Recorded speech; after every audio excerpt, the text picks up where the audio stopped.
Caríssimos alunos, professor Pedro aqui para mais uma atividade mapa de ergonomia e segurança do trabalho.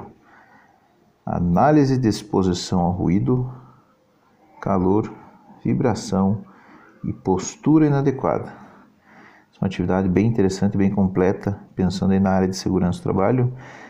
Todo e qualquer engenheiro tem que se preocupar com isso. O caríssimo aluno pode pensar aí, mas professor, por que estudar esse tipo de coisa que é chatíssimo? Não é interessante, tem que saber, seja inserido na indústria, seja de forma autônoma, tendo a sua empresa, enfim. Tem que pensar na segurança dos colaboradores e das pessoas que vão trabalhar para nós, que somos engenheiros. Para conhecer melhor nosso trabalho, nos siga lá no Instagram, @engenhariacasal. Nos chama no direct para fazer parte de nossos atendimentos. Para nós será uma alegria poder ajudá-lo. Vamos ao enunciado.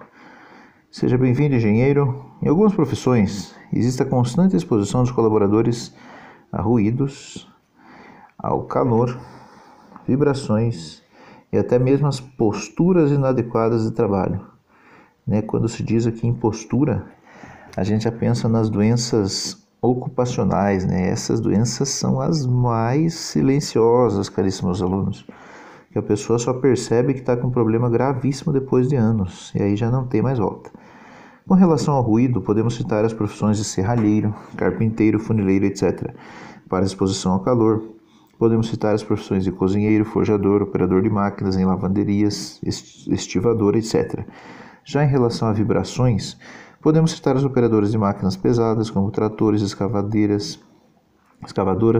pá carregadeira, martelos, demolidores, etc. As profissões citadas podem ser consideradas insalubres, caso não sejam tomadas ações para reduzir a exposição aos efeitos causados nos trabalhadores. Posição insalubre, então são as profissões que em geral recebem lá seus 30% e ou 40% a mais em seus respectivos salários, e também o tempo de aposentadoria de pessoas que exerce atividades insalubres, ela consegue se aposentar em menos tempo. Por quê? Justamente pela periculosidade que envolve a atividade dessa pessoa. As chances de doenças ocupacionais ou de acidentes são muito maiores. A exposição ao ruído sem a devida proteção pode gerar danos ao aparelho auditivo e estresse nos colaboradores.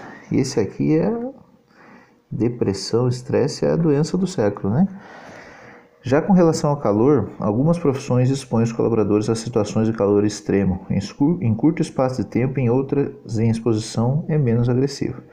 Porém, o tempo de exposição é longo, podendo ser um dia inteiro de trabalho. Vou citar um exemplo aqui, aqueles funcionários que, por exemplo, fazem trabalhos lá em prédios, etc., ou que estão limpando vidro lá, ou fazendo algo numa parte civil, num andaime lá, naquelas plataformas, Lá no 30º andar, com aquela roupa inteira, manga longa, inteira fechada, capacete, óculos de segurança, como diz assim, mais perto do sol, Nossa, imagina a situação, o calor que esses colaboradores não são expostos. Então, deve haver todo aí um cuidado, medidas, camadas de controle para diminuir esses riscos, essas situações de cada colaborador e de cada situação, aí, de acordo com a realidade de cada empresa, cada funcionário. Vibrações são agentes físicos que causam desconforto devido ao desequilíbrio das forças que atuam sobre um determinado corpo. Aqui é extremamente, conceito físico. Corpo aqui não entenda somente o corpo humano, mas também como qualquer corpo, mineral, enfim. Mas no caso aqui da ergonomia é pensando no colaborador mesmo. Mas o conceito físico é global. A postura é algo fundamental para garantir a integridade física das pessoas, visto que um mobiliário inadequado pode provocar lesões que vão se acumulando ao longo do tempo e causando um grande dano ao colaborador. Exatamente. Em especial, o ruído. O ruído, a pessoa começa a ficar surda e não percebe. E quando vê, vai passando o tempo, vai aumentando o volume da televisão, vai escutando música mais alto, vai falando gritado. Pode saber, se tem esse sintoma aí, caríssimo aluno, está ficando surdo. Assim, essa atividade tem o objetivo de fazer que você se torne um engenheiro ou uma engenheira que tenha a responsabilidade, de, entre outras, de manter os ambientes em condições salubres e a integridade dos colaboradores da empresa. embora seja saudável e nos faz aprender com as discussões sobre os assuntos que estudamos, lembre-se que essa atividade é individual. Tá, muito bem. Segunda página aqui, ele nos ensina as instruções para entrega, também muito simples, não tem por que lermos isso. Vamos para a fase 1. O EPI, Equipamento de Proteção Individual, é eficiente para atenuar o ruído? É isso que vamos analisar aqui nessa primeira etapa. Tá, né? Só uma coisinha de conceito aqui, como o professor está incluído no contexto industrial, aí a gente sempre tem que recomendar muito os colaboradores questão de segurança, né? Sempre passando treinamentos, etc. EPI, né? O início aqui denunciado já nos diz, equipamento de proteção individual. Exemplos de EPI: luva, bota, óculos, protetor auricular, enfim, são EPIs que realmente não podem ser emprestados, etc.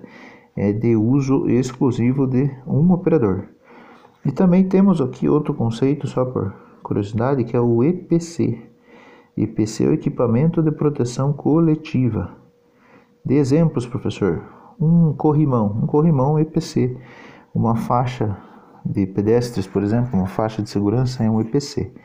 Tá bom? São ferramentas, etc., situações, estruturas que permitem a segurança de várias pessoas. Por exemplo, um bloqueio de energia pode ser considerado um EPC.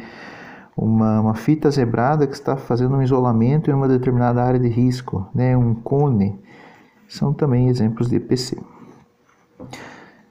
O EPI, como o próprio nome já diz, são equipamentos que devem ser utilizados pelo colaborador durante sua jornada de trabalho. Porém, esses equipamentos podem não ser eficazes quanto aos objetivos propostos.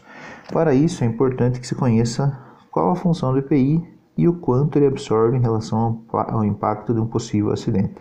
Isso aqui, caríssimos alunos, essa observação aqui última, pode parecer que é bobeira, que não tem por que se preocupar com isso. Mas acontecem acidentes nas indústrias em quantidade por EPI errado. A pessoa precisa lá de uma determinada luva anticorte, por exemplo, que ela tem que ter uma resistência a tal tipo de lâmina, tal tipo de equipamento. E a empresa simplesmente não se atém a isso e compra lá uma luva que é anticorte também, mas é para outro tipo de atividade. Isso gera acidentes em quantidade. E a escolha do EPI correto também é de extrema importância para a segurança dos colaboradores. Quando se trata do ruído, é importante avaliar o ambiente e verificar o quanto de ruído é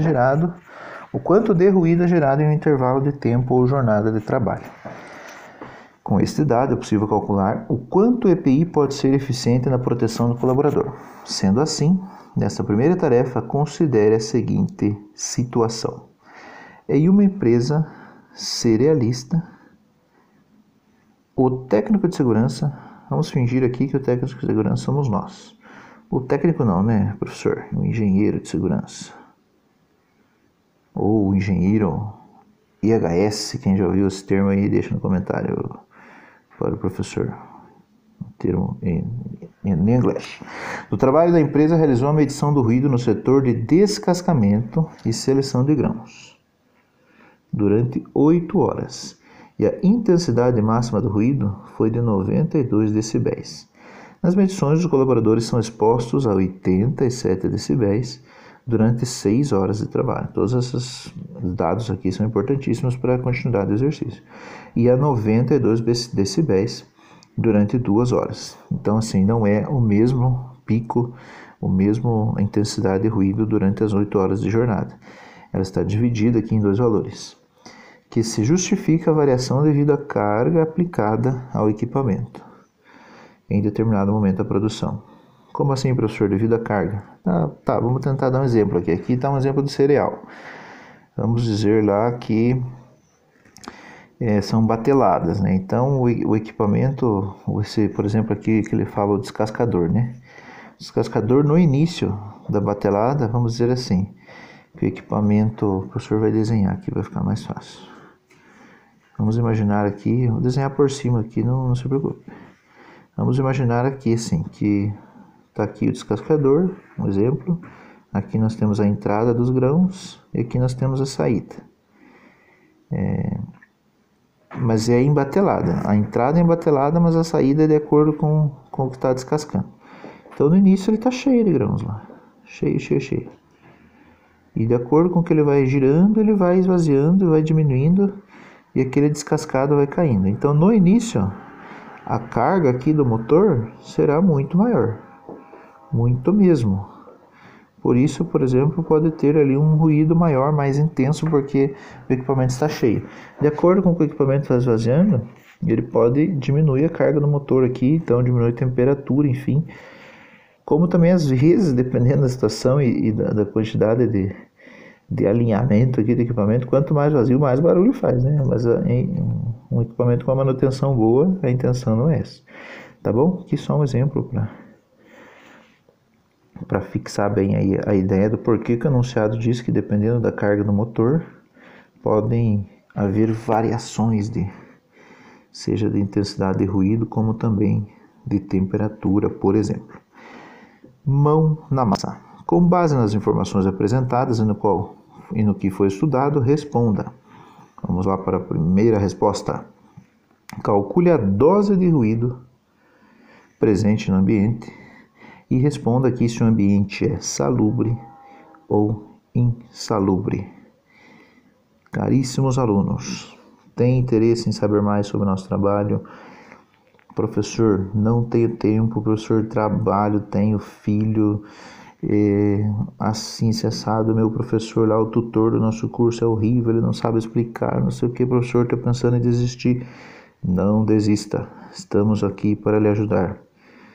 Entre em contato conosco em nosso Instagram, Engenharia Casal, nos manda um recado lá no direct, o professor passa o WhatsApp, lá nós conversamos melhor. Não desista. No próximo vídeo vamos para a primeira resolução. Caríssimos alunos, bons estudos!